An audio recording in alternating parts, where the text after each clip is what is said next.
아합 시대 때 정치적으로는 이스라엘이 약하지 않았기 때문에 모압이 이스라엘에게 엄청난 조공을 바치고 있었습니다. 얼마나 바치고 있었을까요? 보겠습니다. 모압 왕 메사는 양을 치는 자라 새끼 양 10만 마리의 털과 숫양 10만 마리의 털을 이스라엘 왕에게 바치더니, 엄청난 양들을 조공을 바치다가 아합이 죽자마자 기회다. 그래서 모압이 조공을 끊었습니다. 아합이 죽은 후에 모압 왕이 이스라엘 왕을 배반한지라. 그리고 아하시아가 왕이 됐잖아요. 근데 아하시아는 개인적인 문제 때문에 바빠서 2년 동안 이 문제, 외교 문제를 손도 못 대고 있다가 끝났습니다. 자, 그리고 이제 여호람이 왕이 돼서 이 모압을 징벌하고 이 문제를 처리하려고 하는 겁니다. 여호람은 모압을 징벌하기 위해서 혼자 가지 않고 유다의 왕 여호사밧을 불렀고, 또 어떻게 합류했는지는 안 나오지만 에돔 왕도 붙었습니다. 그래서 북이스라엘, 남유다, 에돔 이렇게 세 나라가 연합군을 만들어서 모압을 치러 가는데, 중간에 사막에서 물이 없어서 문제가 생기는데, 그때 하나님께서 엘리사를 통해서 기적을 베푸시는 그 이야기가 오늘 본문입니다. 자, 오늘 성경의 이 이야기가 오늘 여러분과 저와 무슨 상관이 있고, 어떻게 살아서 우리에게 적용이 되고, 우리의 삶 속에 하나님의 명령이 되고 또 힘이 되고 위로가 되는지 세 가지를 살피겠습니다. 첫 번째로, 공동의 적 앞에서 세 나라들이 연합했다는 사실입니다. 이스라엘과 유다와 에돔은 그렇게 친한 나라가 아닙니다. 그들끼리도 전쟁을 많이 했어요. 그런데 공감대가 있었는데 바로 모압이라는 공동의 적을 가지고 있었습니다. 그래서 오늘 본문에 보시면 이스라엘 왕은 우상숭배자고 에돔 왕은 비신앙인인데도 불구하고 공동의 문제를 해결하기 위해서 셋이서 잘 연합하고 있는 것을 볼 수 있어요. 자, 하물며 신앙인들끼리는 얼마나 더 잘 연합해야 하겠습니까? 신앙인들은 세 가지 공동의 적을 가지고 있는데, 세상, 육체, 그리고 마귀입니다. 신앙인이라면 누구든지 이 세 가지 적과 평생을 싸워야 되는 그런 공감대가 있는데요. 신앙인들이 얼마나 더 잘 연합되어야 하겠습니까? 한 사람이면 패하겠거니와 두 사람이면 맞설 수 있나니 세 겹줄은 쉽게 끊어지지 아니하느니라. 우리는 삼겹줄을 좋아하는 사람들이 돼야 됩니다. 삼겹살만 좋아하지 마시고 삼겹줄을 좋아하셔야 돼요. 세상과 육체와 마귀와 싸우려면 신앙인이 삼겹줄로 똘똘 뭉쳐야 돼요. 그래야 잘 싸울 수 있어요. 또 만일 나라가 스스로 분쟁하면 그 나라가 설 수 없고, 만일 집이 스스로 분쟁하면 그 집이 설 수 없고, 그 당시 최고의 군대를 자랑하던 미디안 군사들이 어쩌다가 패했습니까? 13만 5천 명이 있었는데 300명에게 패했어요. 13만 5천 명하고 300명하고 싸우면 이게 몇 대 몇의 싸움인가 계산해 보니까 450대 1이에요. 미디안 사람들 450명이 이스라엘 사람 한 명만 죽이면 이길 수 있는 전쟁입니다. 더군다나 그 이스라엘 사람들 300명은 손에 칼이 한 자루도 없었어요. 횃불을 감춘 항아리하고 나팔만 들고 있었습니다. 그런데 미디안이 이스라엘에게 졌어요. 어떻게 졌죠? 서로 찔렀기 때문에 졌어요. 하나님이 그들에게 혼돈의 영을 보내시고 분열의 영을 보내시고 망하게 하는 영을 보내시니까 미디안 최고 군대가 서로 찌르다가 망한 거예요. 300명이 나팔을 불 때 여호와께서 그 온 진영에서 친구끼리 칼로 치게 하심으로 적군이 도망하여. 친구끼리 칼로 치는 것보다 더 악한 게 있는데요. 형제끼리 칼로 치는 겁니다.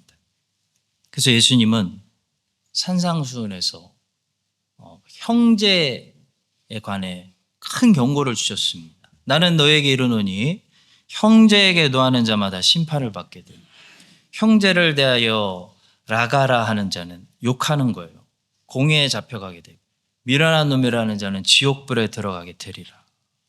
성도 여러분, 우리는 미디안과 이스라엘 전쟁을 이제 거꾸로 생각해서 큰 교훈을 생각해 볼 필요가 있습니다. 그때는 300명이 하나님의 명사들이었지만 지금은 13만 5천 명이나 되는 수많은 성도들이 우리라고 생각해 볼 수 있어요. 얼마나 많은 교회들이, 많은 성도들이 있는데 마귀가 옆에서 나팔만 불어도 서로 찌르기 시작하는 교회들이 많은지 모릅니다. 마귀가 그냥 옆에서 나팔만 부는 거예요. 그것만 해도요, 얼마나 많은 교회들이 서로 찌르다가 성도들이 서로 싸우다가 그냥 자멸해버리는지 모릅니다. 문 닫았다, 그 교회.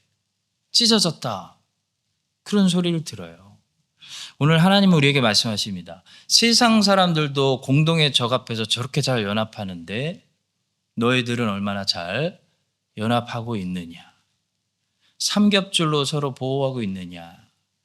말씀하신다고 믿습니다. 잠언에 보면 이런 멋진 말씀이 있습니다. 철이 철을 날카롭게 하는 것 같이 사람이 그의 친구의 얼굴을 빛나게 하느니라. 이 말씀을 삶으로 그대로 보여주는 사람들이 마리아하고 엘리사벳입니다. 마리아는 철이고 엘리사벳도 철입니다. 근데 이 믿음이 강한 두 사람이 만났어요. 철과 철이 만나니까 거기서 날카로운 효과를 내고 있습니다. 믿음과 믿음이 만나니까 위대한 믿음이 돼가지고 거기서 찬송이 터지고 예언이 터지고 막 예배가 터졌어요. 이때에 마리아가 일어나 빨리 산골로 가서 유대한 동네에 이르러 사가랴의 집에 들어가 엘리사벳에게 문안하니. 자, 그 다음에 어떻게 됐냐면 뱃속에 아기가 성령 충만 받아서 주님께 경배드리는, 뱃속에서 예배드리는 그런 일이 일어났고요. 그리고 그 다음에 엘리사벳은 예언을 하기 시작해요. 그리고 그 다음에 마리아는 찬송의 옷을 입고 마리아의 찬가를 쏟아내는 그런 일들이 차례대로 일어납니다. 엘리사벳이 마리아가 문안함을 들으매 아이가 복중에서 뛰노는지라 엘리사벳이 성령의 충만함을 받아. 그러니까 그 전에도 엘리사벳은 원래 성령의 사람이고 그 전에도 마리아는 성령의 사람입니다. 그 전에도 세례요한은 뱃속에서부터 성령이 충만한 사람이었어요. 자, 그런데 마리아가 엘리사벳하고 만났을 때 그때 이런 게 터져요.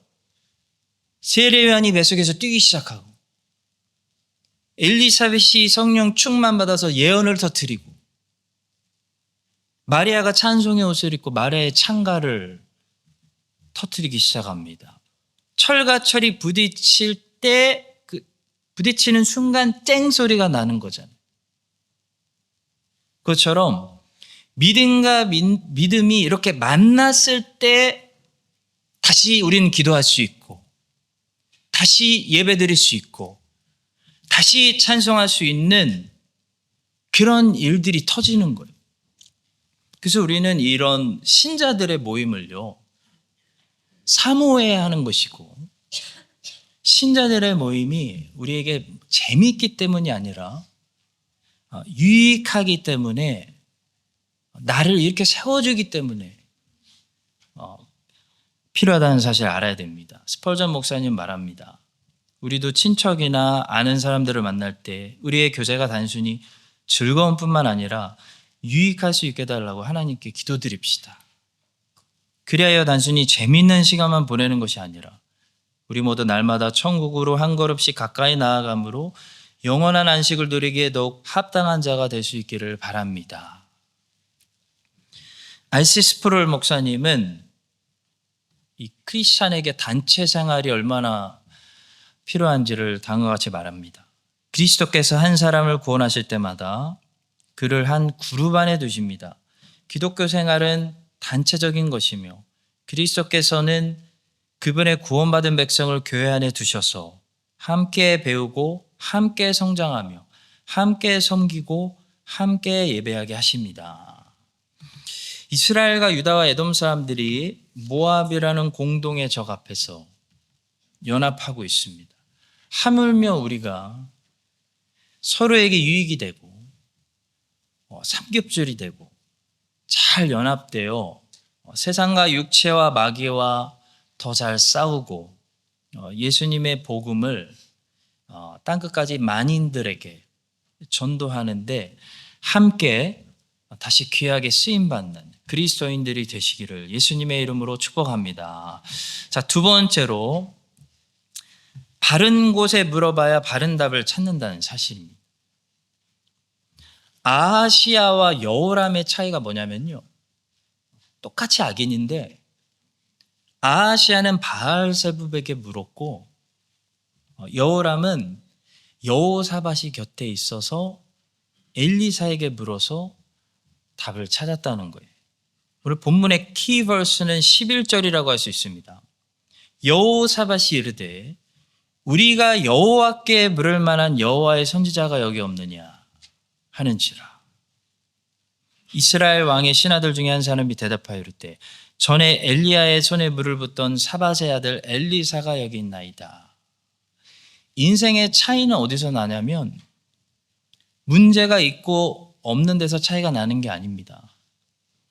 왜냐하면 문제는 누구에게나 다 있습니다. 문제가 나에게만 있고 저 사람에게 없다고 생각하는 것은 현실이 아니라 환상입니다. 서태지는 이미 92년도의 환상 속에 아직도 그대가 있다고 말했습니다. 다른 사람은 문제가 없다고 생각하는 거, 환상 속에 있는 거예요. 누구에게나 문제는 다 있습니다. 근데 어디서 차이가 나냐면요. 이 문제를 누구에게 가져갈 수 있느냐, 누구에게 도움받느냐, 여기서 차이가 나는 거예요. 아하시야와 여호람의 차이는 거기서 난 거예요. 아하시야는 바알세붑에게 문제를 가져갔고 그래서 도움을 받지 못했고 여호람은 여호사밧이 옆에 있었기 때문에 문제를 엘리사에게 가져갔어요. 엘리사에게 가져갔다는 것은 그 문제가 이제 하나님께 상달되었다는 것을 말하는 거예요.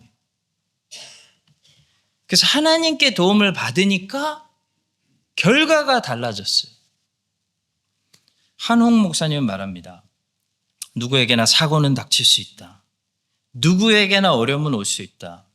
근데 인생에 폭풍이 닥쳤을 때 어디로 달려가느냐가 중요하다. 문제가 생겼을 때 누구의 도움을 청하느냐가 중요하다. 그것이 나의 평소 생각과 신념을 말해주기 때문이다. 아하시야의 진짜 문제는 난간에서 떨어져서 다친 게 아닙니다. 여러분, 사고는 누구에게나 일어날 수 있어요. 제가 외국에서 30년 넘게 살면서 서양 사람들에게 제대로 배운 게 하나 있는데 사고는 미안해하고 사과해야 될 문제가 아니라는 거예요. 우리 한국 사람들은 사고 나도 사과해요. 아파도 죄송합니다. 그래요. 저도 옛날에 아파서 오늘 출근을 못 하겠습니다. 죄송합니다. 했다가 혼났어요. 호주 사람들 이상하게 생각해요. 근데 아픈데 왜 사과하냐는 거예요. 아픈데.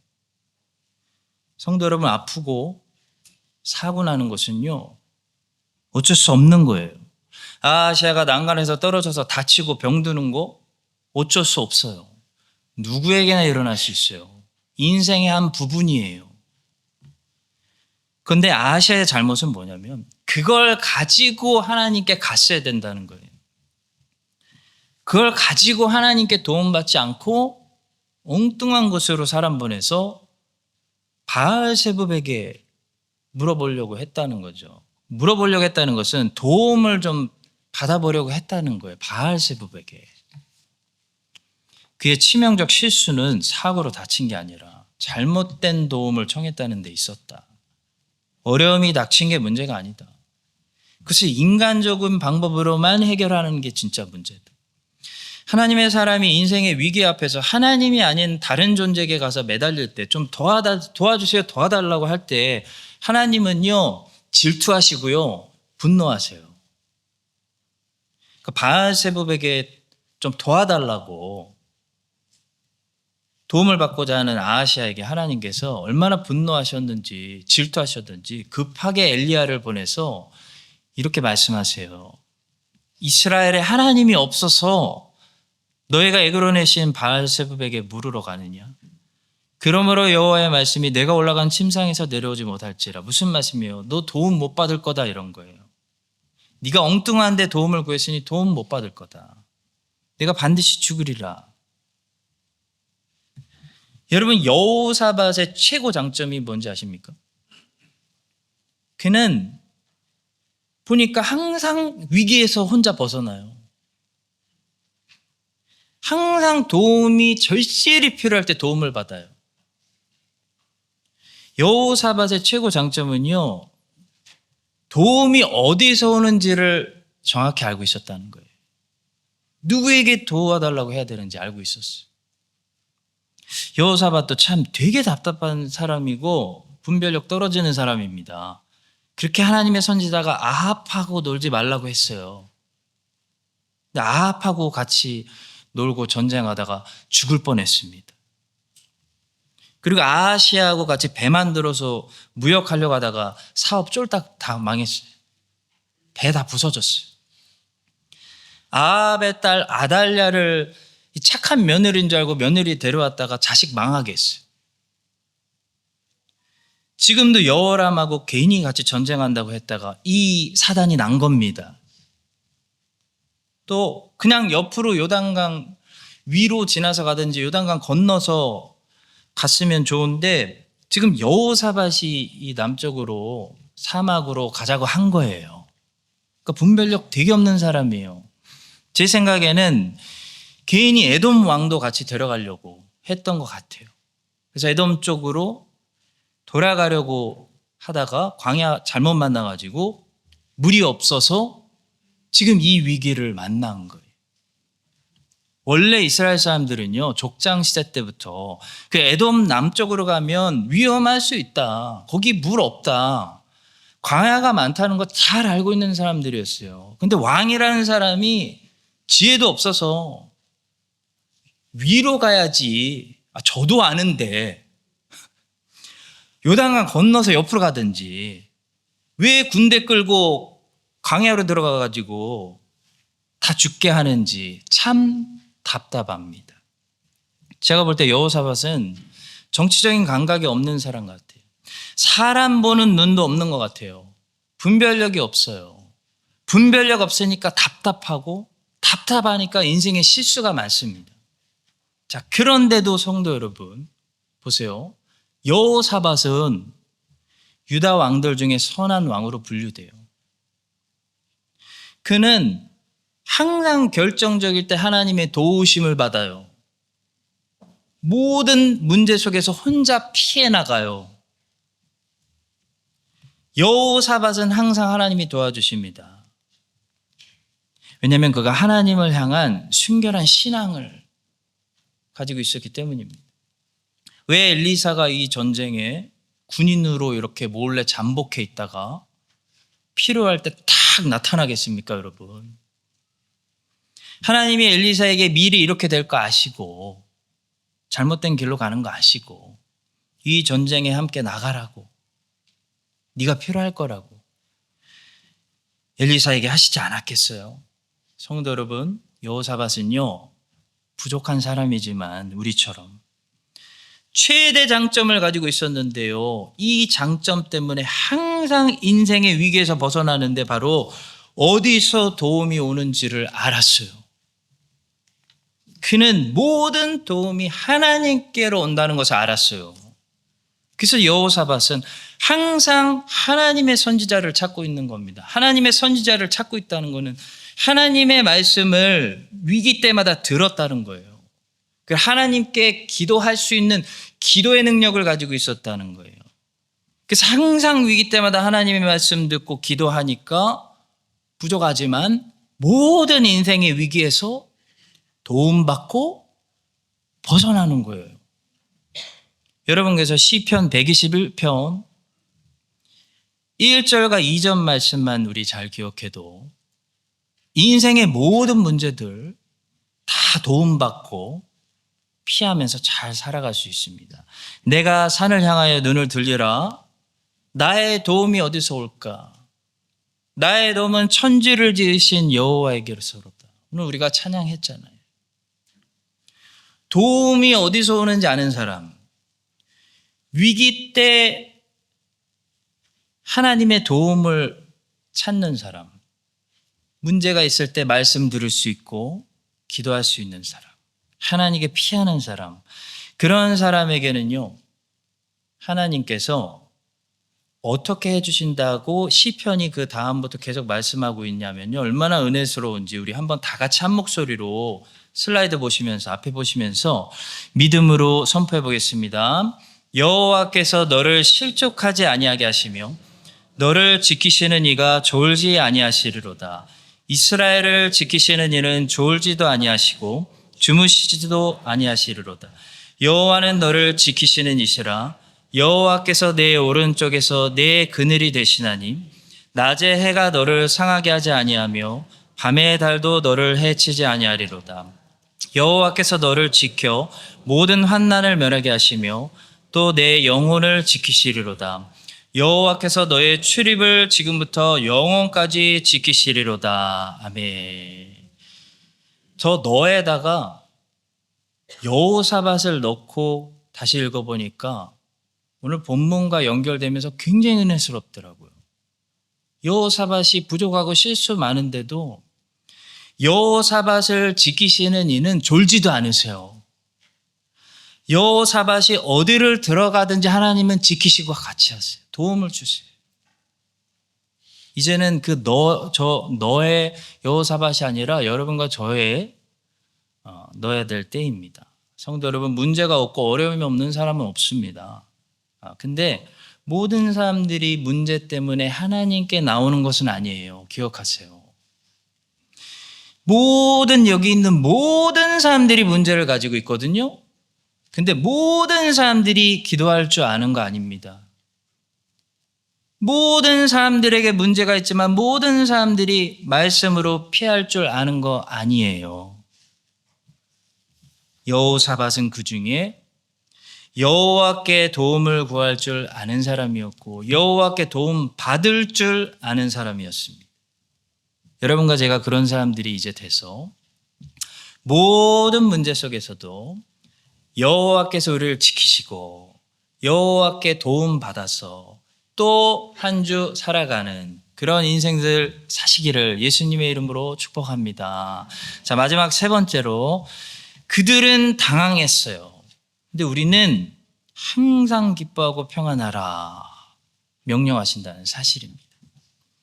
자, 성경은 가끔 최악의 상태를 통해서 최상의 상태를 설명할 때가 있습니다. 예를 들어 불의한 재판장에게 소원을 구해야 되는 불쌍한 과부 기억나시죠?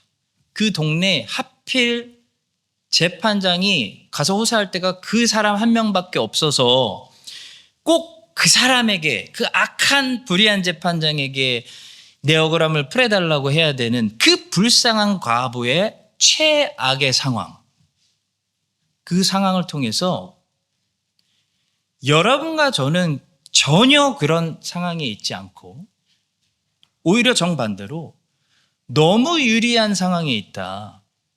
너무 럭키한 상황에 있다.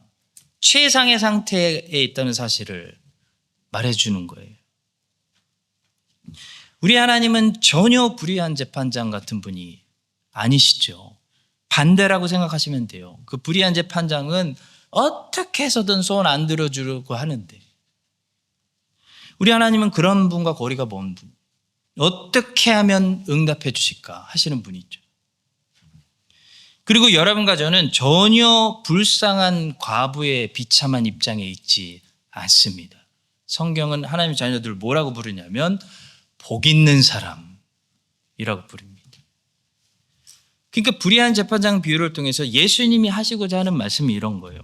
최악의 상황인데도 이 여인이 간구를 통해서만 응답을 받았다면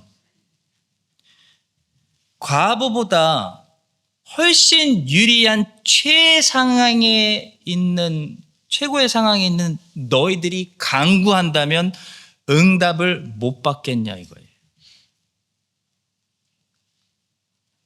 근데도 왜 안 구하냐 이거예요. 그 예수님 말씀이에요. 자, 이렇게 성경은 최악의 상태를 통해서 오히려 우리가 처한 최상의 훨씬 나은 상태를 설명해 줄 때가 많은데요. 오늘 본문도 그렇습니다. 오늘 본문을 보면 우리가 이 사람들보다 얼마나 훨씬 더 유리한 상황에 있는지 깨닫고 이들도 물이 없을 때 도움받아서 응답을 받았다면 하물며 광야 같은 우리의 인생에 물이 없고 만족이 없고 도움이 필요할 때 너희가 도움을 못 받는다고? 여호람도 도움받았는데? 그렇게 말씀하시는 도전의 말씀으로 오늘 우리가 깨어나야 하는 것입니다. 자, 보세요. 그들은 엘리사가 그들의 진중에 있었다는 사실을 몰랐어요. 그러니까 매우 당황하고 큰일 났다. 우리끼리 여기 나와서.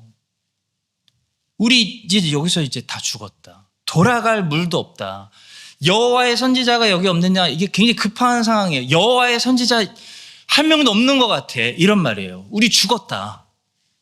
그래서 당황하고 있습니다. 자, 그런데 여러분, 우리는요, 예수님이 오늘도 우리 진중에 계시다는 사실 여러분들 믿으시죠? 전 믿어요.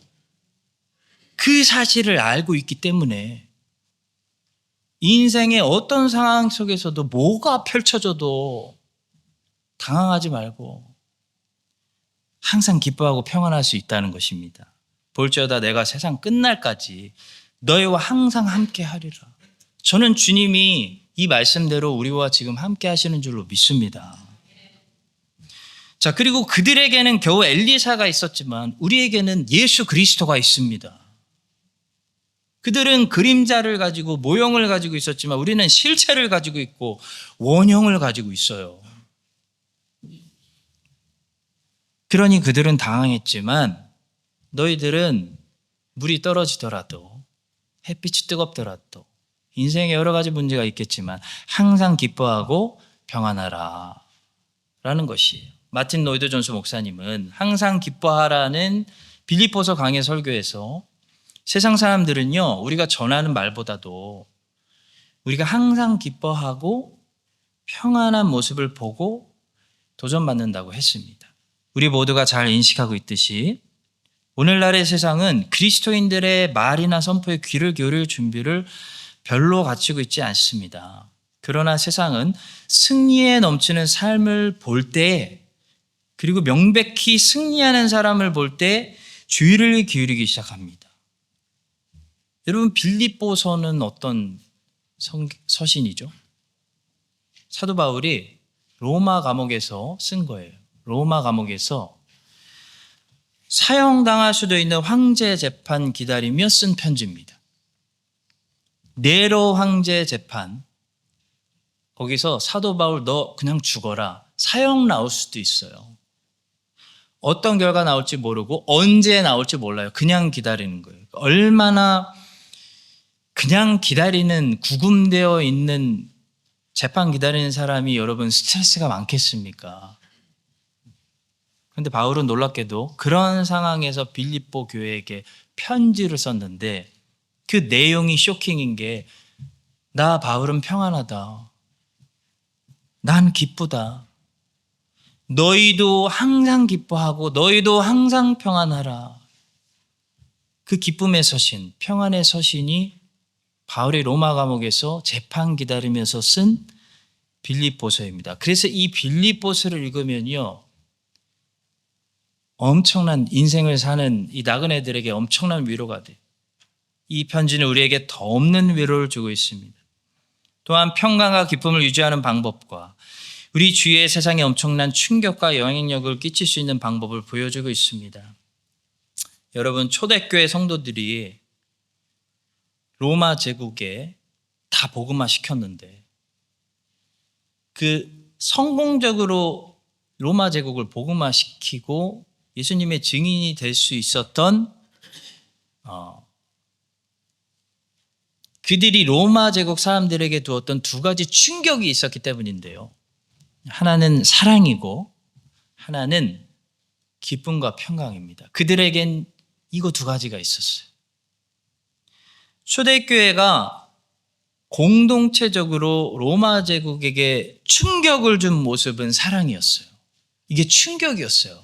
로마 제국은 팍스 로마나가 이제 점점 쇠퇴하고 망하는 쪽으로 가면서 엄청난 하이라키. 그러니까 남을 밟고 짓밟고 올라가야 되는 그런 무너지는 사회였는데 그 세상 속에서 로마 사람들이 본 이 나사렛 예수를 따르는 사람들은 어떤 충격적인 모습을 가지고 있었냐면요. 서로 헌신하고 뜨겁게 사랑하는 사랑의 모습을 가지고 있었어요. 또 초대교회 성도들이 개인적으로 세상에 충격을 준 모습은요. 어떤 상황 속에 재산 몰수당하고 원형 경기장 끌려가고 핍박당해도요. 빼앗기지 않는 기쁨, 소멸되지 않는 그들의 평강, 그 평강을 유지하는 모습이 로마 제국 사람들의 눈에는 쇼킹인 거예요. 그래서 그 사람들이 이 식지 않는 사랑, 아무리 핍박해도 그들에게 넘치는 기쁨과 평강, 여기서 충격을 먹고 그들이 말하는 나사렛 예수가 진짜 부활했을 수도 있겠다라는 생각을 하기 시작한 거예요. 사랑하는 성도 여러분, 빌립보 교회 어떻게 생겨난 교회인지 혹시 기억하시나요? 바울과 실라가 시컨 두들겨 맞고 빌립보 감옥에 갇혔을 때 그들이 평안과 기쁨 속에서 찬송 부르면서 그 땅에 세워진 교회가 빌립보 교회입니다. 그 찬송 소리에 충격 먹은 간수장이 가족들과 함께 나중에 세례받아서 빌립보 교회 개척 멤버가 됩니다. 빌립보 교회는 그 땅에 그렇게 세워진 교회입니다. 바울과 실라가 두들겨 맞고 감옥에 갇혔는데 기쁨과 평안 빼앗기지 않고 지켜냈을 때 하나님이 세우신 교회예요. 빌립보서는 그런 편지입니다.